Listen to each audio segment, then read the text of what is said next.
What is up guys, Danny this side. So in this video, I'm going to show you how to fix the Facebook ads error 1815765.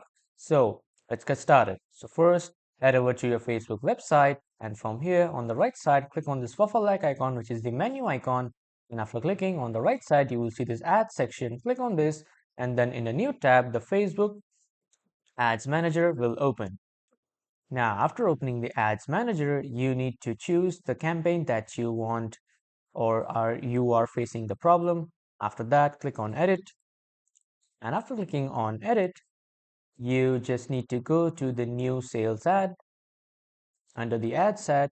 And from here, you need to change. You will find the option here of call to action. And from the call to action option, you need to change the type of call to action that you have selected, and after that this error will be solved.